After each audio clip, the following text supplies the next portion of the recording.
Vamos abrir no livro de Ruth, capítulo 2. A Olga leu-nos hoje à noite o capítulo 1, falando sobre a chegada dessas duas mulheres a Belém. E agora nós vamos ler o capítulo 2. Vamos ler.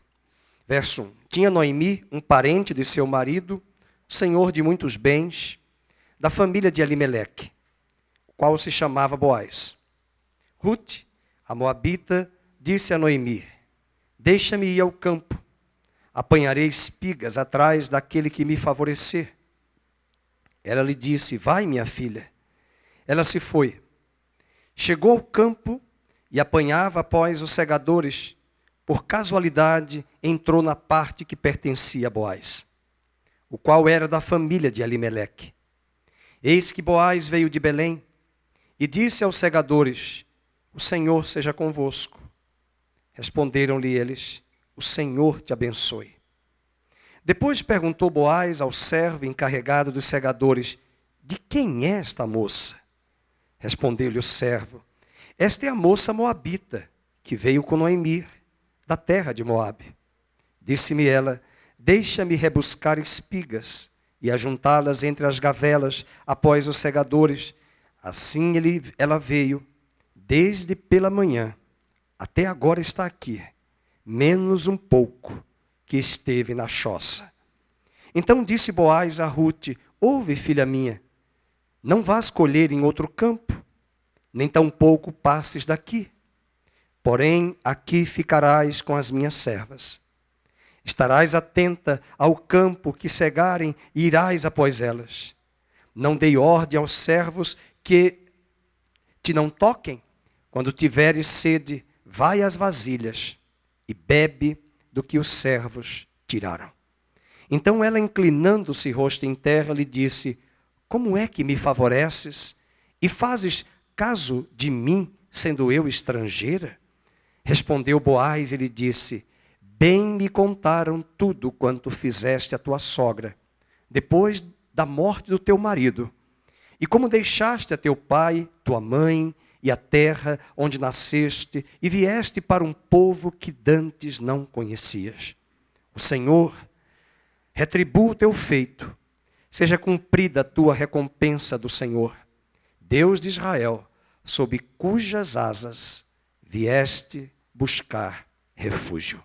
Disse ela: tu me favoreces muito, Senhor meu, pois me consolaste e falaste ao coração de tua serva, não sendo eu nem ainda como uma das tuas servas. E à hora de comer, Boaz lhe disse: achega-te para aqui, come do pão, molha no vinho o teu bocado. Ela se assentou ao lado dos segadores, e ele lhe deu grãos tostados de cereais. Ela comeu e se fartou, e ainda lhe sobejou. Que Deus abençoe a sua palavra. Que Ele tire todas as distrações do nosso coração e mente. E que possamos estar atentos ao que Ele quer nos falar, independente do calor e das tensões. Você pode sentar.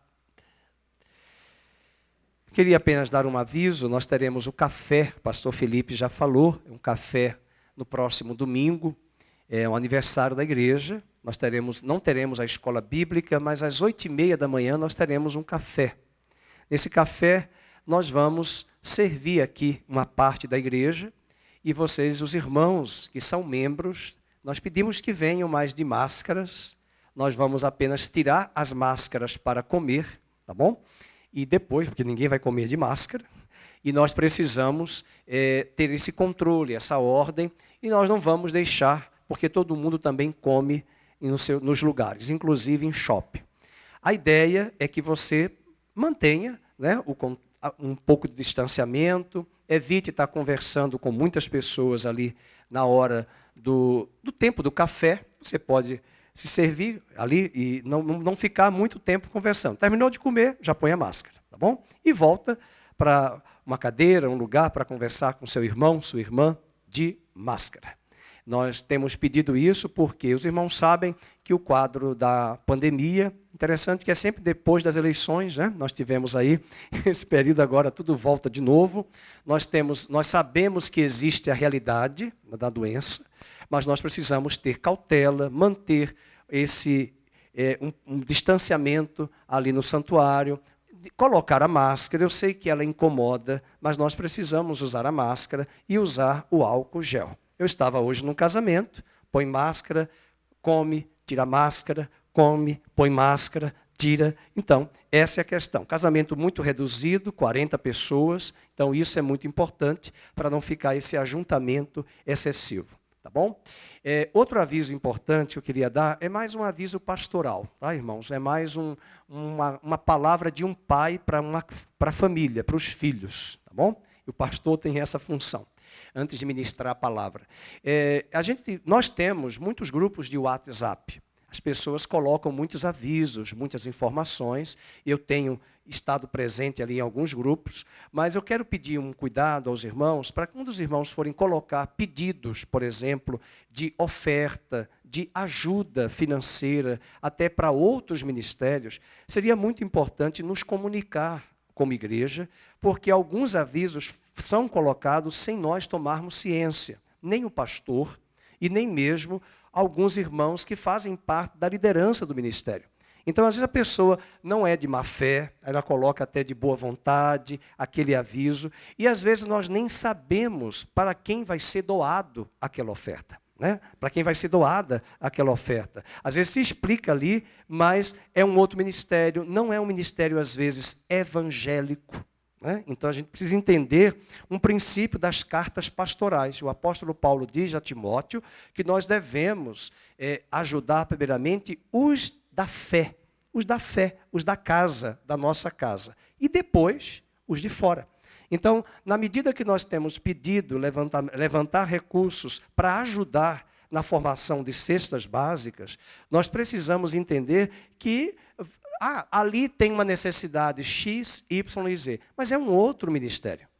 Então, isso é só um exemplo. Às vezes também podem surgir outros ministérios. Eu sei que nós colocamos ali esses avisos até para compartilhar alguns avisos importantes, mas seria bom nos compartilhar antes, né, para que a gente possa ter um entendimento para que é essa oferta, que ministério é esse. Eu não estou falando de ofertas missionárias que são levantadas, né, como a própria Olga e o irmão já colocou aqui, para pedir, para ajudar aquele ministério lá de missões na África. Não é isso. Eu estou falando de pedir uma oferta. Esse eu conheço, esse a Olga já nos falou, o Ricardo. Estou me referindo a, de repente, por exemplo, é só um exemplo, não aconteceu isso. Vamos levantar uma oferta para ajudar um centro espírita. Isso não é uma coisa óbvia. Então, nós temos que entender que podemos ajudar pessoas que até são espíritas, que precisam daquela ajuda, mas eu preciso saber para que é a finalidade, quem é que vai receber essa oferta, até porque o mais interessante é que as pessoas ligam para mim, e eu não tenho nem o que responder, porque eu não estou sabendo. Aí eu vou ter que conferir lá no grupo para saber o que é. Então, eu peço aos irmãos que tenham discernimento, peçam a Deus sabedoria, né? Se alguém postar alguma coisa, não estresse, né? Não se aperreie, como diz o Nordeste. Pergunta depois, em particular, a mim, pastor, isso aqui é para quê, essa oferta desse ministério específico que foi colocado no grupo? O senhor está sabendo? Geralmente, ninguém tem tempo hoje, meus irmãos, de acompanhar tudo o que acontece nos grupos. Então, eu peço àqueles que são líderes de grupos de WhatsApp que observem bem isso, tá bom? Para que a gente não tenha dissabores, e eu vou ter que depois corrigir com amor, lógico, falando com as pessoas, tá bom? Isso é só um aprendizado, para a gente aprender que isso acontece nas melhores igrejas, mas tenha muito cuidado. De vez em quando a gente ouve informações de pedidos de pessoas que até estão passando, mas às vezes eu tenho minhas reservas, dependendo de quem é a fonte. Por quê? Existem golpistas que mandam esses tipos de mensagens para você passar à frente para outras pessoas, para ele criar uma rede de relacionamento para vírus e montar o cavalo de Troia. Então você tem que ter cuidado que golpistas fazem isso. Até pedidos que eu já soube, ajudar alguém que vai fazer uma cirurgia e tal. E aí eu já conheci um caso em Campinas que a pessoa já tinha feito a cirurgia. Que aquele aviso já era de 10 meses atrás. Então, às vezes, o golpista, ele envia via WhatsApp, você recebe, não tem uma fonte fidedigna para saber, e você, olha, vamos ajudar, vamos passar. Não é assim, né? Então, nós estamos numa era que tem muita fake news. Então, nós temos que pedir a Deus sabedoria, tá bom? Fecha a correção aqui, pastoral, em amor, e muito obrigado. E lembrando que você que quiser nos ajudar na composição de cestas básicas para a igreja, para a doação de frangos, para ajudar as famílias que vão receber, é bem-vindo. E você pode trazer no próximo sábado. Essa semana o pastor Daí e a irmã Márcia estarão aqui aprontando, aí, arrumando as cestas básicas e fazer o alinhamento para que essas doações de carne branca, de frango, sejam colocadas dentro das cestas para entregar às famílias membros da nossa igreja local. Primeiro os da fé, depois os de fora, tá bom? Vamos para Ruth. Queridos, eu gosto muito do livro de Ruth. Vamos abrir vamos descer agora, né? Subir para a glória, para receber a palavra de Deus. Eu gosto muito do livro de Ruth. A palavra Ruth significa amiga, companheira. Ruth é um dos livros mais lidos pelos judeus na festa de Pentecostes. É impressionante como Deus tem seus projetos, seus desígnios, desde a eternidade. Ruth era uma mulher gentia, pagã, moabita, e ela vai ter o nome nesse livro, mas possivelmente não tenha sido ela que tenha escrito esse livro. Alguns acreditam que foi Samuel que escreveu esse livro. Não importa se foi Samuel ou Ruth, a história é muito, muito importante para nós. É uma história em que vai acontecer, primeiramente no capítulo 1, apontando a saída de uma família da cidade de Belém. E eu escolhi esse texto, eu compartilhei esse texto na reflexão do último estudo bíblico desse ano, de 2020, com um grupo do Tênis Clube. Mas foi uma outra mensagem, e aqui eu quero trabalhar mais o capítulo 2, mas eu preciso dar o pano de fundo do capítulo 1 para você entender. A família de Elimeleque, ele era esposo de Noemi, ele tinha 2 filhos, eles moravam em Belém. Houve uma grande crise financeira, econômica e fome na época. Em nenhum lugar do livro de Ruth está registrado que Elimeleque consultou a Deus para buscar ajuda na terra de Moabe. A distância quilométrica de Moabe, a terra dos Moabitas, onde hoje é a região da Jordânia, para a terra de Jerusalém, ali de Belém, é mais ou menos 80 quilômetros. Não é uma distância tão longa. Da minha terra, de São Miguel dos Campos para Maceió, são 60.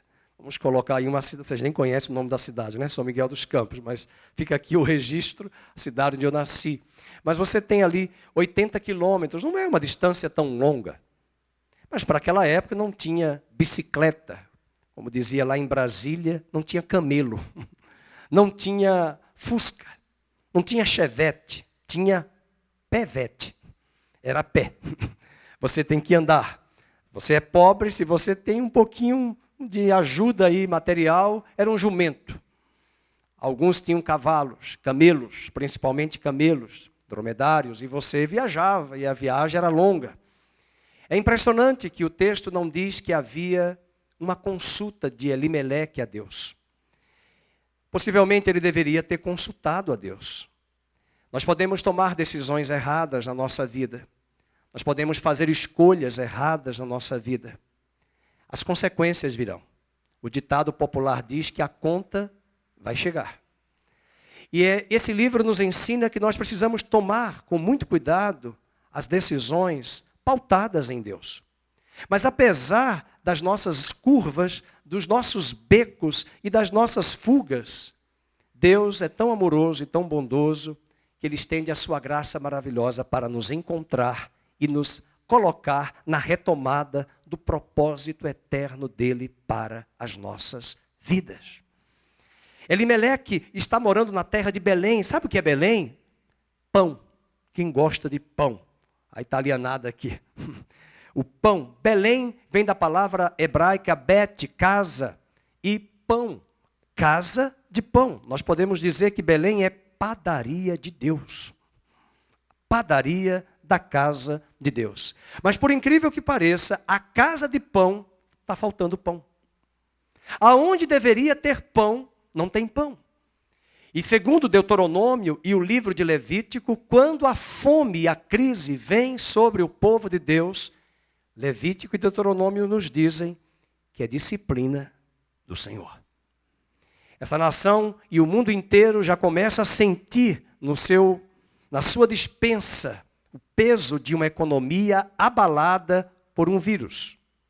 Um vírus que não fala, um vírus que não tem tudo isso que as pessoas dizem ter, mas que a economia também foi abalada, e eu prefiro crer que ainda que governantes e homens que estão no poder usem e abusem da autoridade e façam atrocidades juntamente aos cidadãos desta terra e das nações, há um Deus soberano na terra que controla todas as coisas pela palavra do seu poder. Esses apertos, esses arroxos, essas crises podem nos conduzir, sim, ao centro da vontade dele para as nossas vidas. Bem, eles vão sair de Belém. Elimeleque, capítulo 1, verso 1, diz: nos dias em que julgavam juízes. Você pode marcar aí a palavra juízes. Essa foi a época mais sombria de Israel. No livro de Juízes, nós podemos dizer na teologia que Ruth é um apêndice do livro de Juízes. A história de Ruth acontece na época de Juízes. Juízes é o livro que nós já estudamos aqui há 3 anos atrás, de altos e baixos. Eles estão na terra, eles estão dentro da terra, das suas tribos respectivas, mas não tem um rei, não há um governante.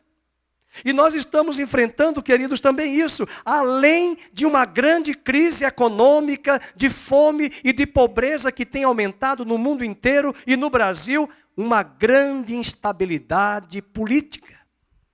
Governadores vaidosos, governantes vaidosos, desprovidos de conhecimento econômico, político e social, que amam o poder, afrontam a autoridade do poder máximo que é executivo. A Suprema Corte dividida, tomando ideologicamente posturas. E o livro de Juízes, com muita licença da palavra, é a casa da mãe Joana.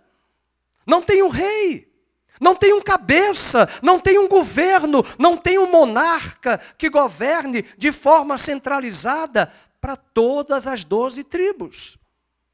É nessa época que Ruth está vivendo. É nessa época que Elimeleque está vivendo. Na verdade, ele está em Belém. Belém pertence à tribo de Judá.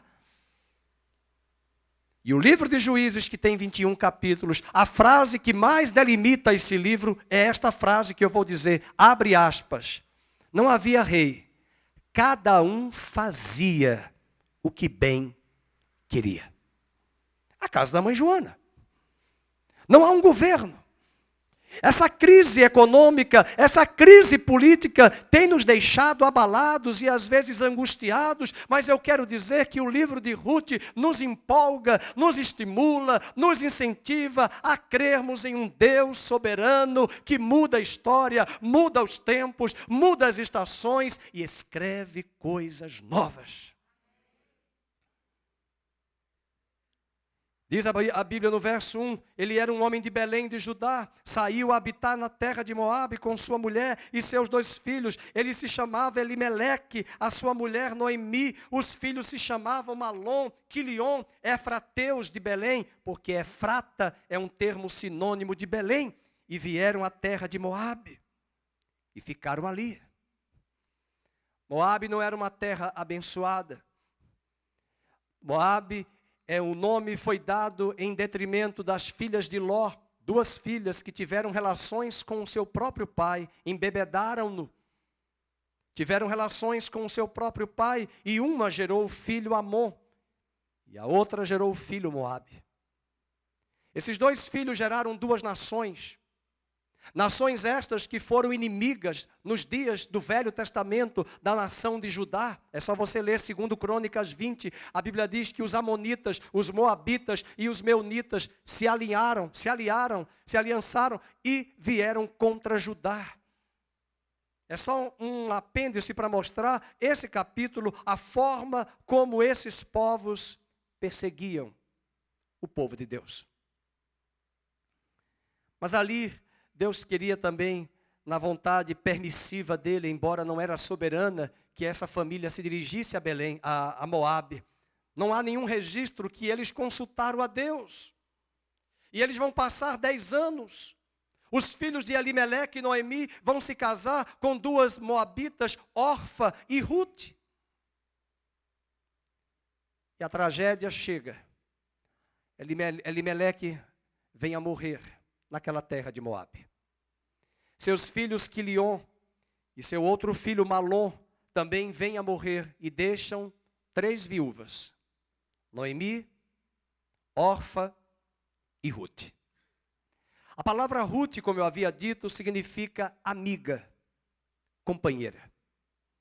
Esse livro tem muitas riquezas, porque um dos pontos de riquezas que eu até hoje comentei no casamento é como Deus olha para esse livro, apontando para a nova aliança, e nos dá essa percepção de que Ruth é uma estrangeira moabita que vem a Belém, próxima a Jerusalém, a terra do povo de Israel, se casa com Boaz, que é um israelita, um judeu, para mostrar de uma grande mistura que Deus faria na nova aliança.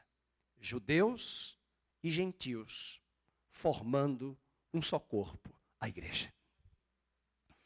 O livro de Ruth, por incrível que pareça, você pode pensar, mas o que os judeus leem na festa de Pentecostes? O livro de Ruth. Eles leem o livro de Ruth porque quando Ruth chega a Belém, agora viúva, Noemi viúva, e Orfa que ficou na terra de Moabe viúva, as duas chegam à terra de Belém, a Bíblia diz, esse registro curioso, era a festa da colheita da cevada. Elas chegaram em Belém, na festa da cevada, que é a festa de Pentecostes.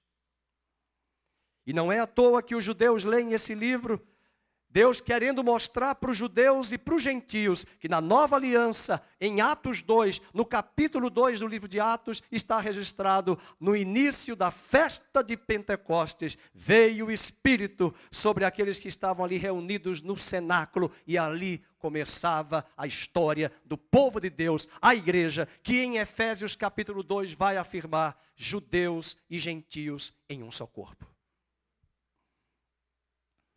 Mas essa é uma história de casamento. Essa é uma história de crise financeira, de imigração. Não tinha polícia federal, mas tinha imigração. Essa é uma história de doença, porque eles morrem. É uma história de morte, é uma história de viuvez, é uma história de pobreza, é uma história de amargura.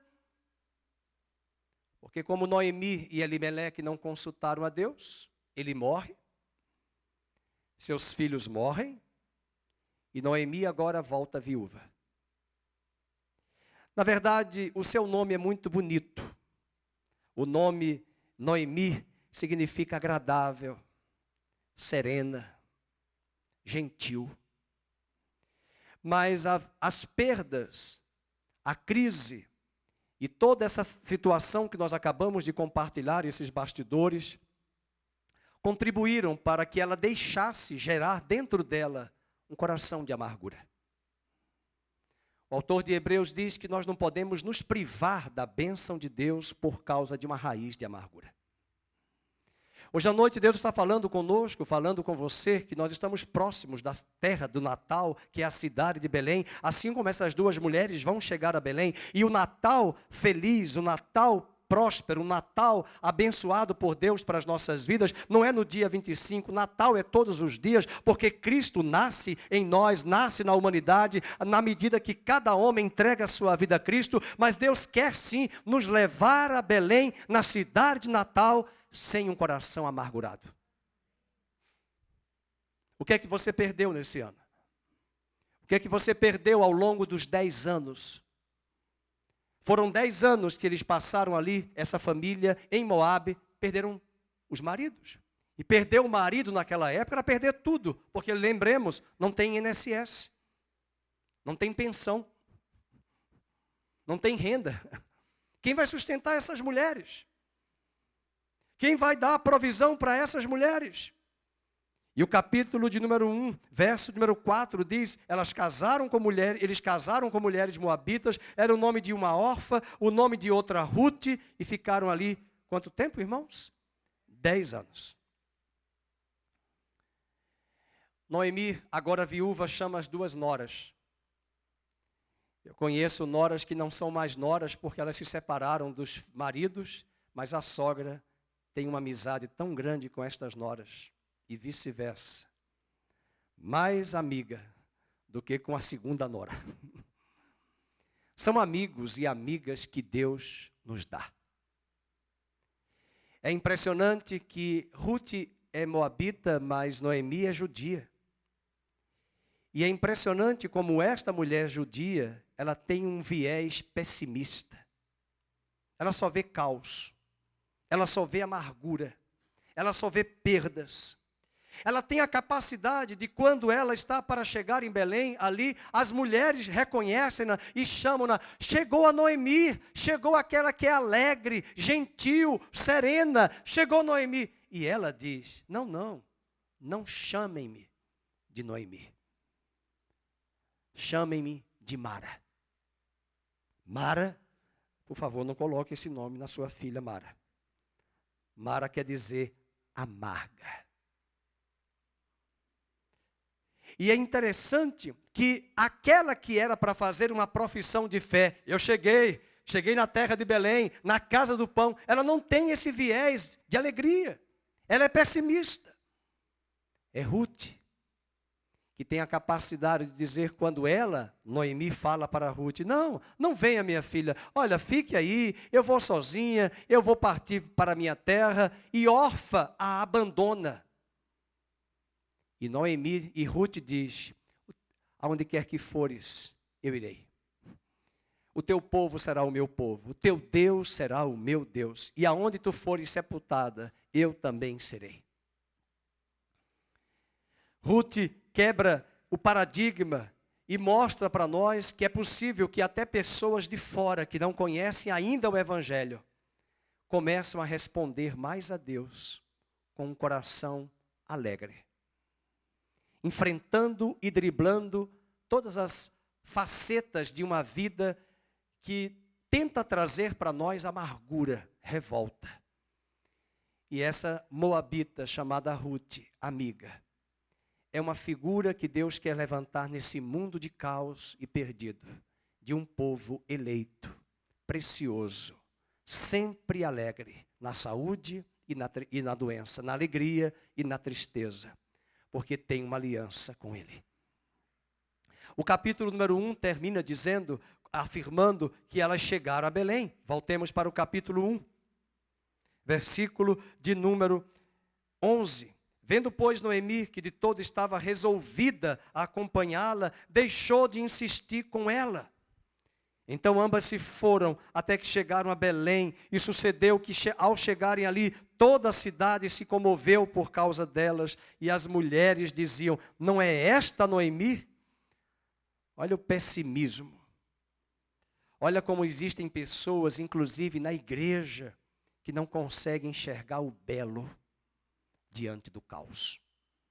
Que não conseguem enxergar oportunidades diante de portas que aparentemente estão cerradas. Por isso, querido, hoje à noite Deus nos fala para estarmos abertos para coisas novas.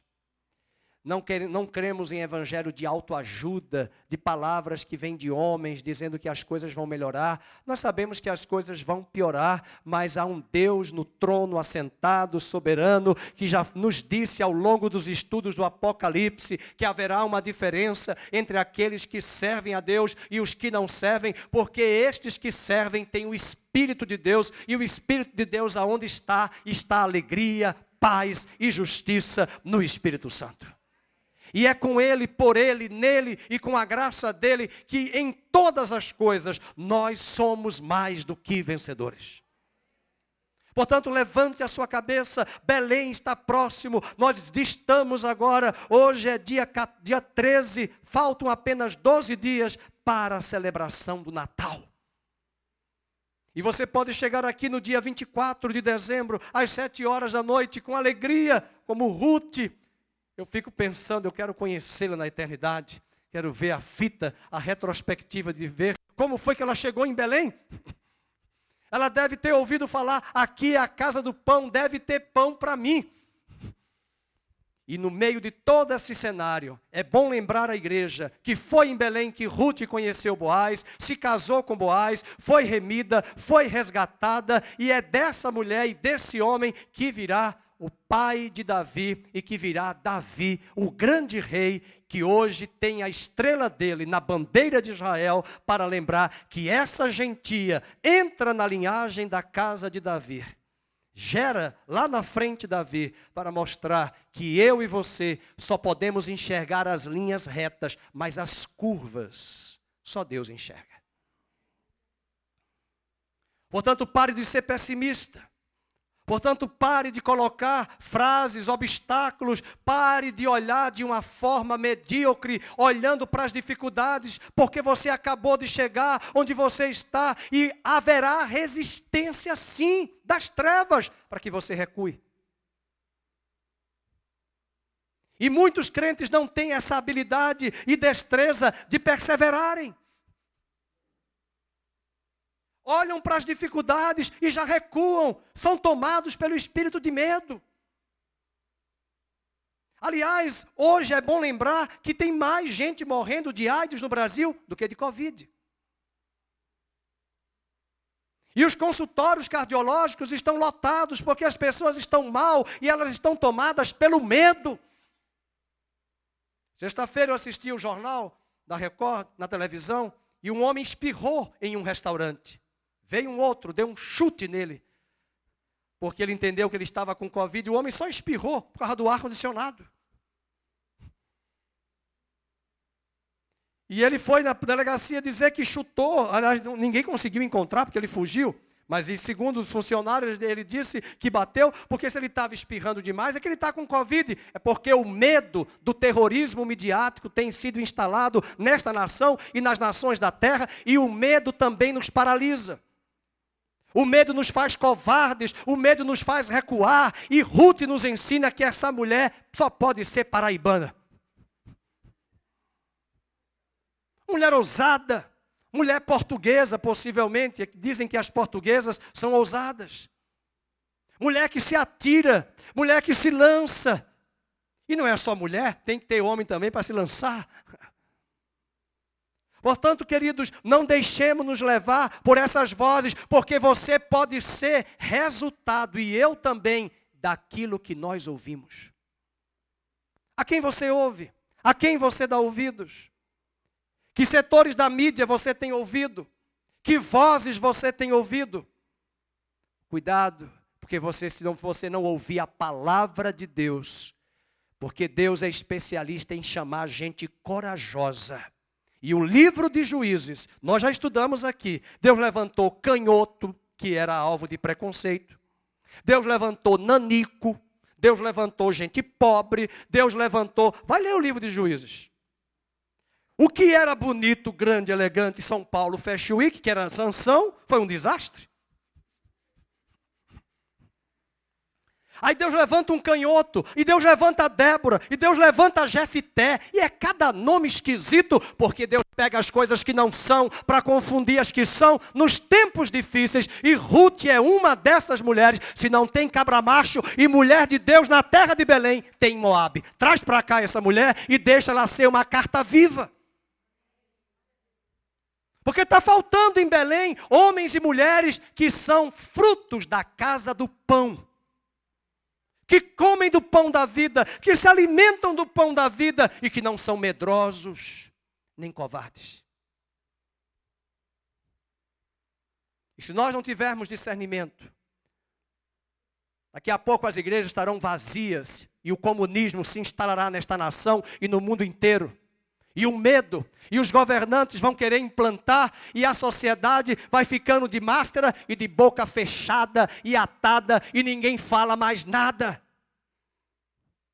E o livro de Esther também nos dá essa lição para dizer o que Mardoqueu mandou dizer a Esther. Se você está no palácio e pensa que está segura, cuidado, porque Deus preparou você para esse momento tão difícil que querem matar o povo judeu. E se você ficar calada, rainha Esther, Deus vai levantar socorro de outro lugar. Que espírito de medo é esse, de covardia? Parece que o vírus está na igreja e no pastor.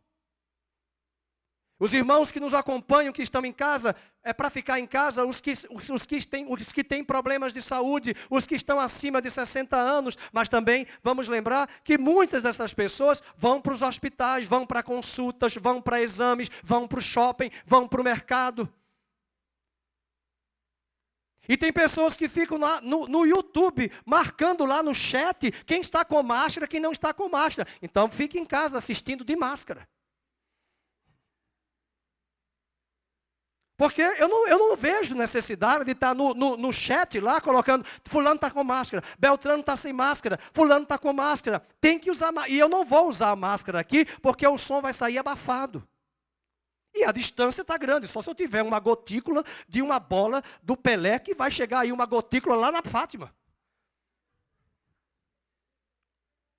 Vai medir agora onde essa gotícula alcança? Não, para com isso. Enquanto nós estamos preocupados com isso, Satanás está tecendo nas regiões celestiais e arquitetando para paralisar a igreja com medo. Para gerar uma igreja fria, uma igreja sem amor, uma igreja sem compromisso, uma igreja que... Porque tem gente que está em casa, mas não busca a Deus. Tem gente que não consegue buscar a Deus sozinho. Há pessoas que conseguem, outras não. A maioria não. E uma brasa fora do braseiro vai apagar.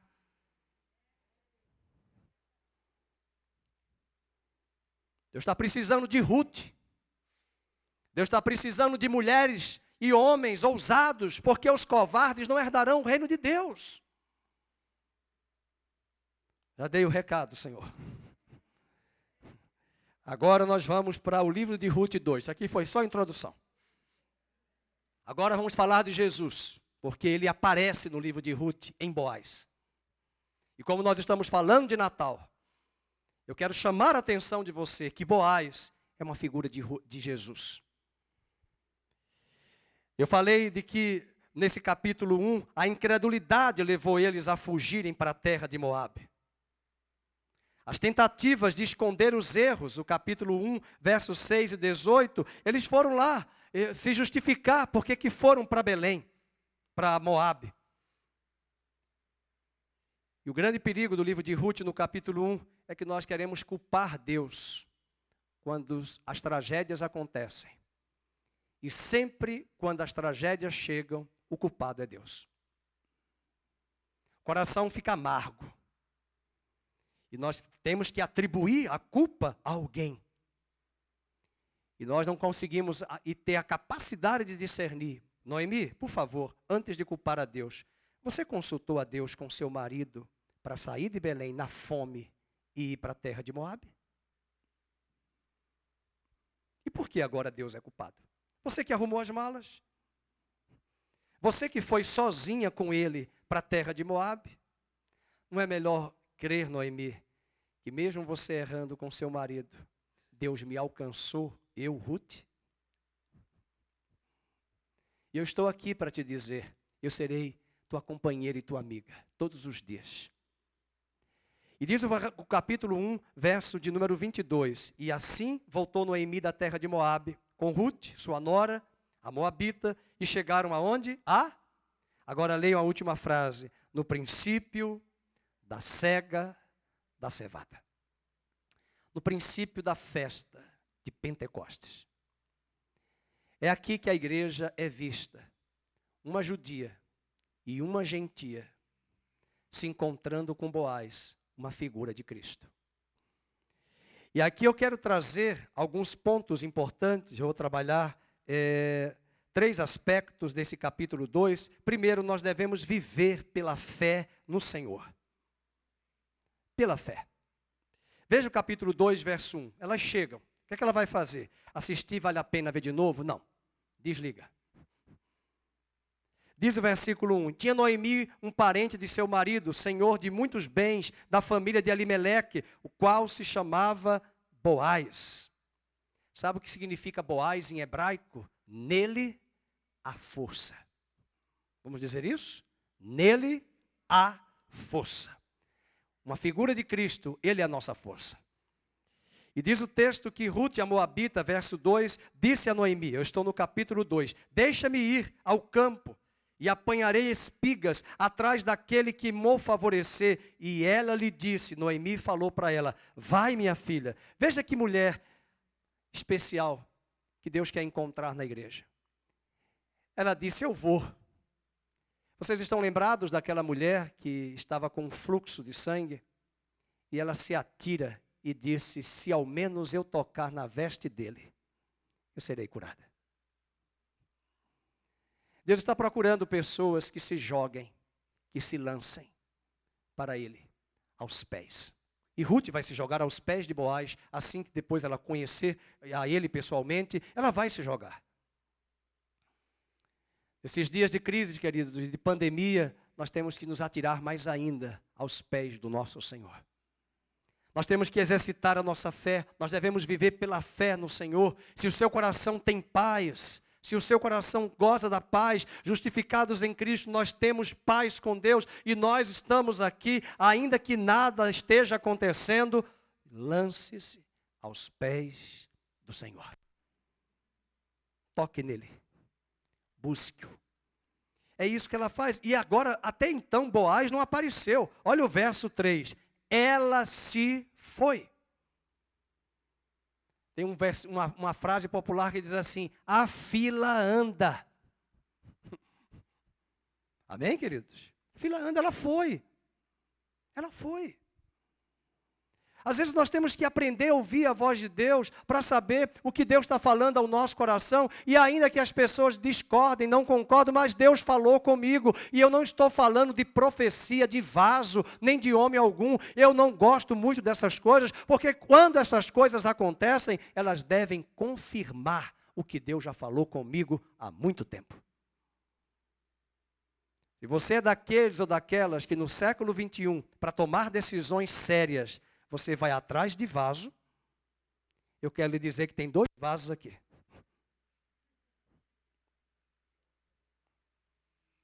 Vaso é você, de honra. Não se atreva a colocar a sua vida nas mãos de vaso algum.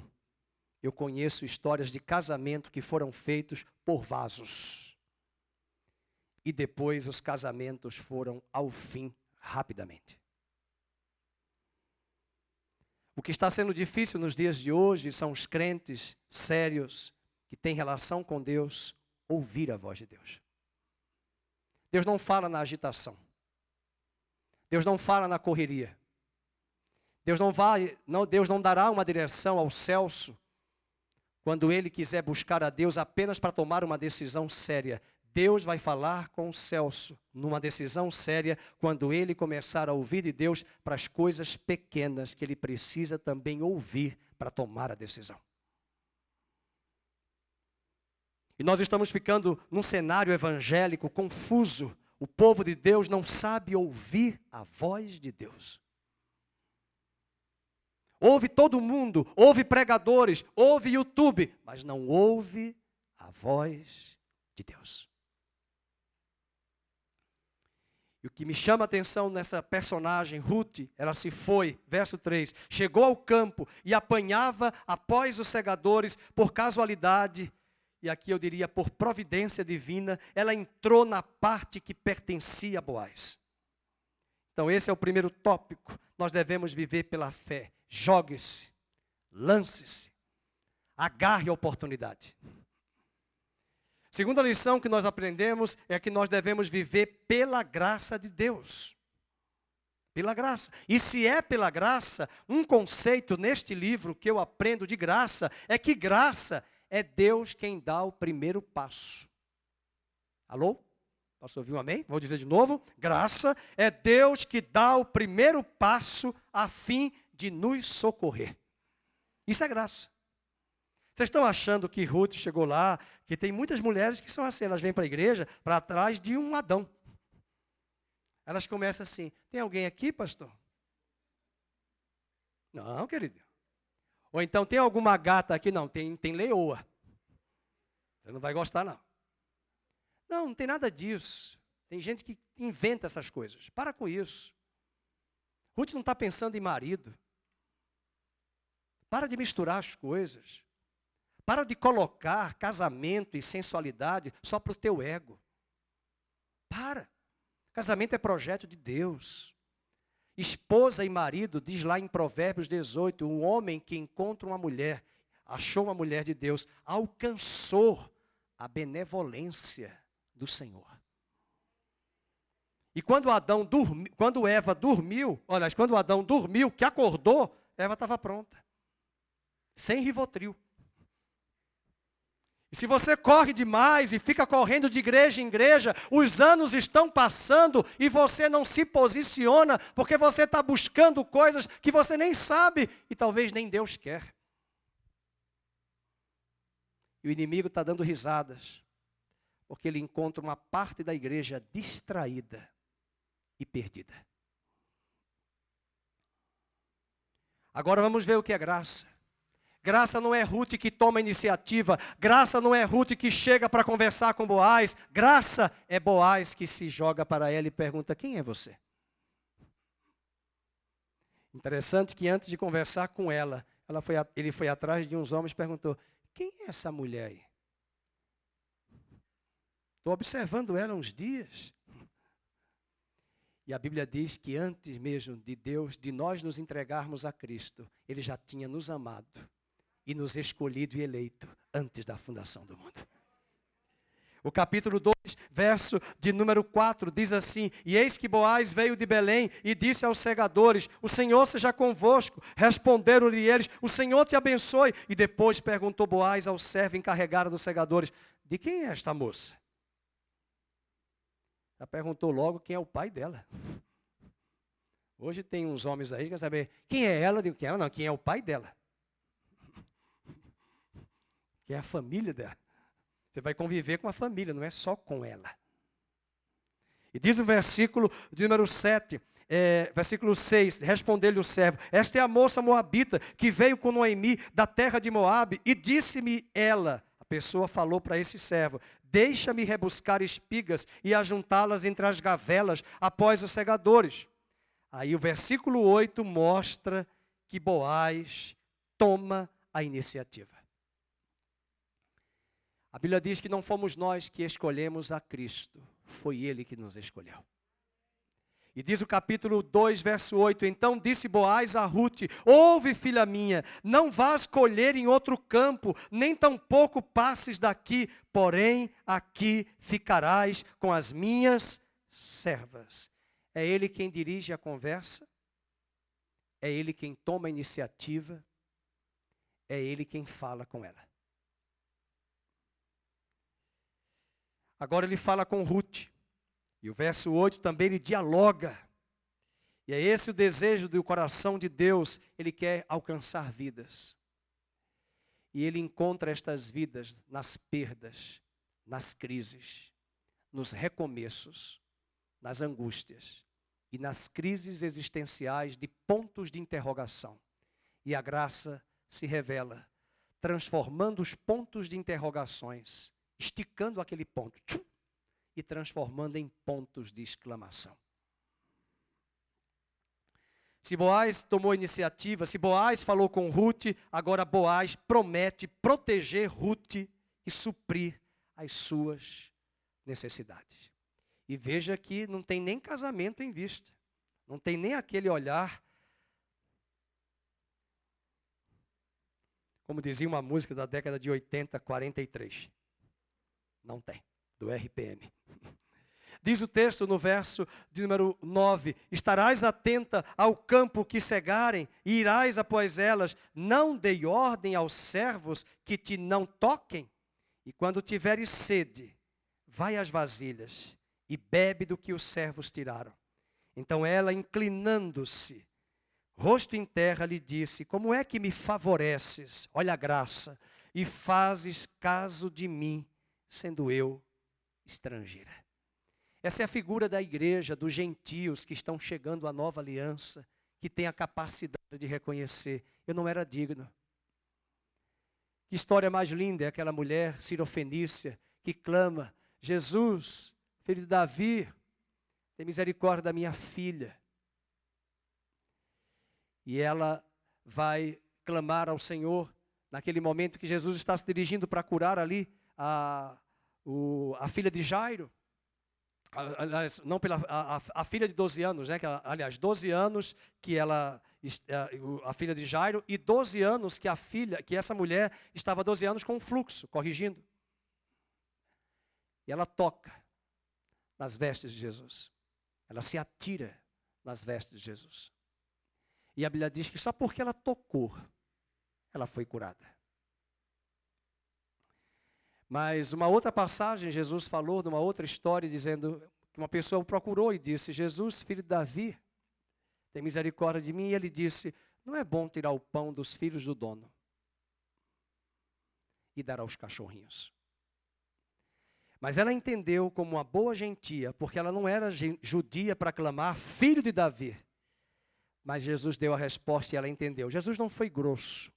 Ele respondeu e ela diz, mas até os cachorrinhos comem das migalhas que caem da mesa dos filhos do dono.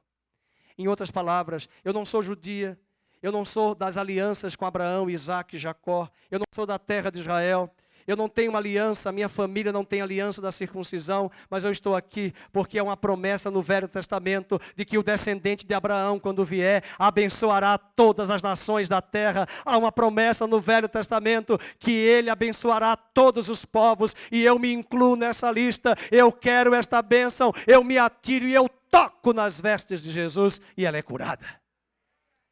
E havia 12 anos que essa mulher, do fluxo de sangue que estava ali, havia gasto seu dinheiro, seus recursos, 12 anos. 12 apóstolos.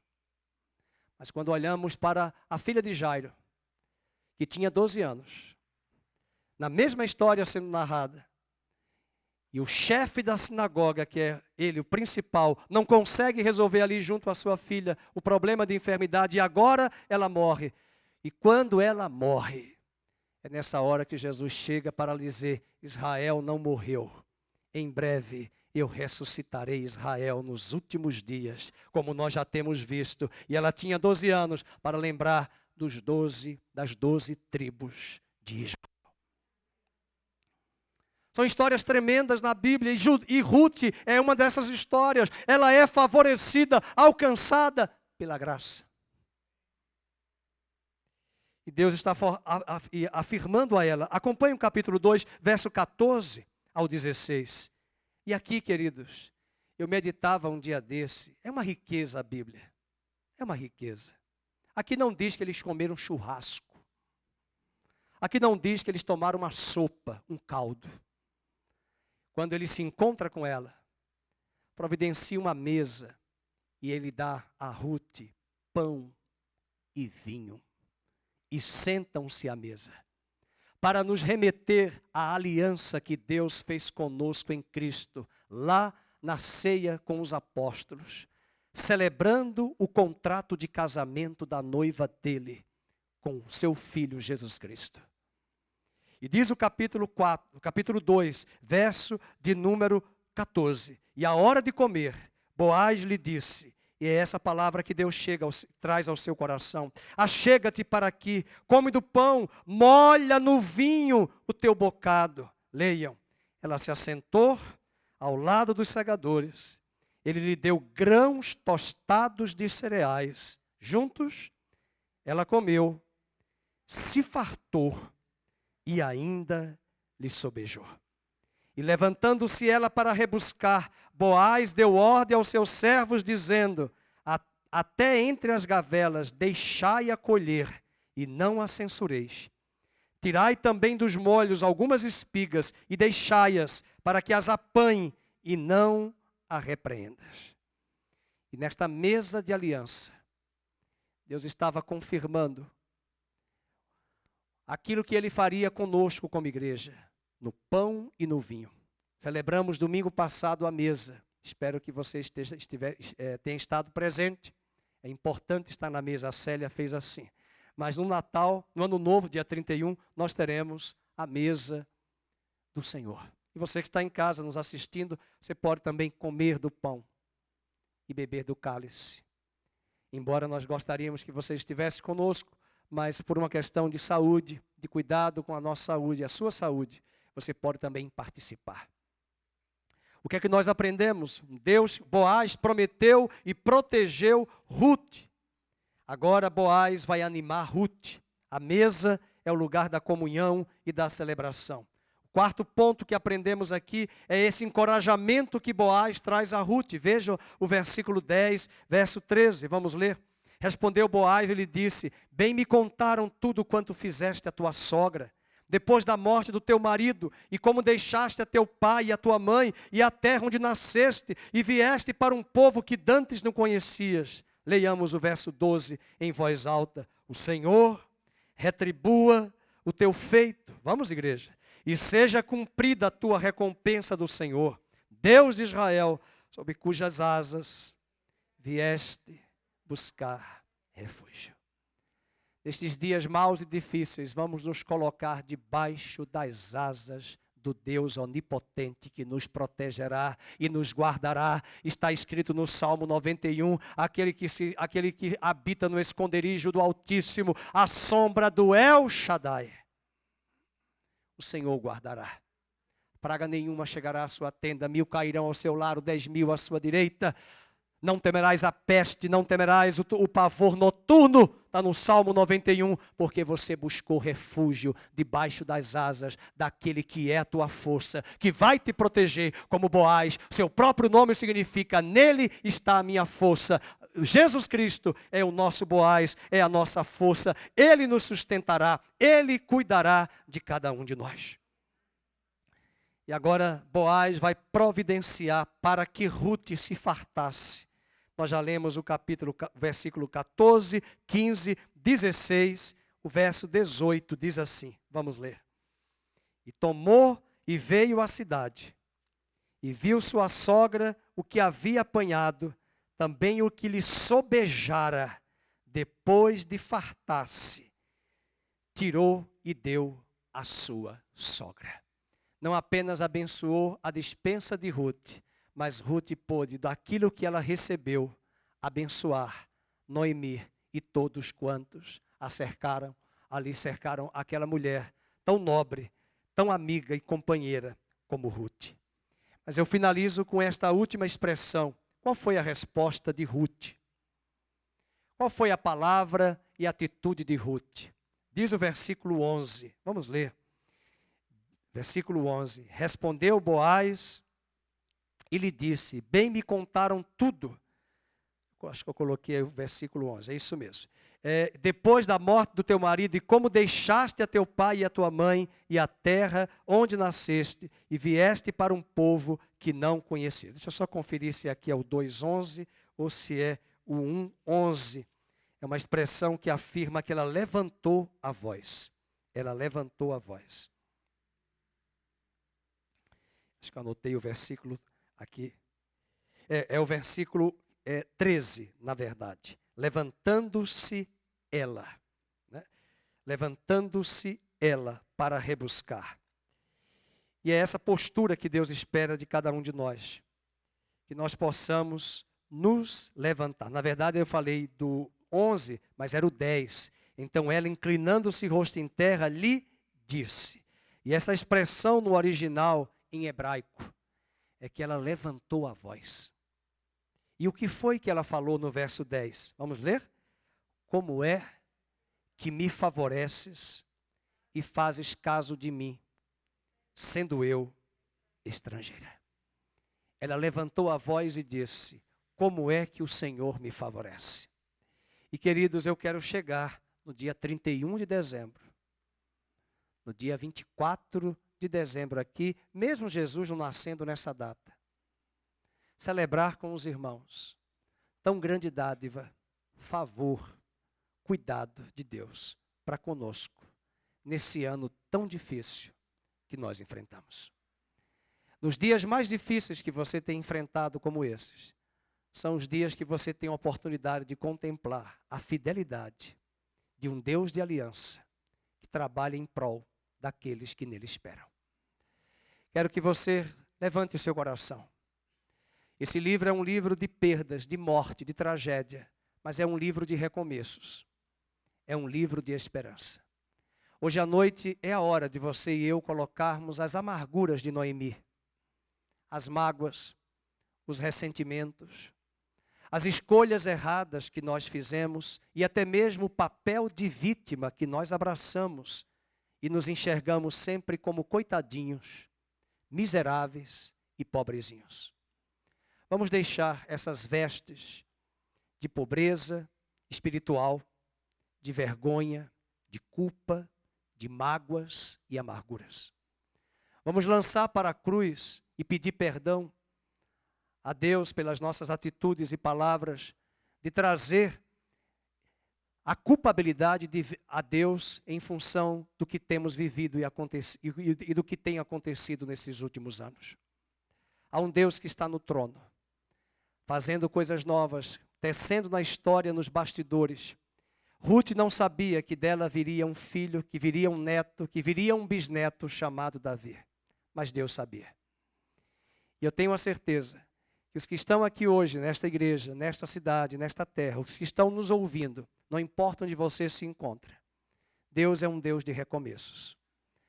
Alguém ouviu dizer que na terra de Belém o pão estava voltando. A disciplina do Senhor chegou. A disciplina do Senhor cessou. Agora vem um tempo da graça, da paz, da bondade, da misericórdia e do cuidado dele para conosco. Levante o seu coração e faça como a figura de Ruth traz nesse livro. Ela se levanta e diz: por que o Senhor tem me favorecido tanto? Eu gostaria de terminar este culto, pedir ao Lucas, vamos cantar aquela canção, até do Diante do Trono da Lagoinha, me façam corrigir aí a música, por tudo que tens, não é por tudo que tens feito, é uma canção que nós cantamos aqui, nunca me deixe esquecer, que tudo que tenho, que tudo que sou, vem de ti, Senhor. Amém?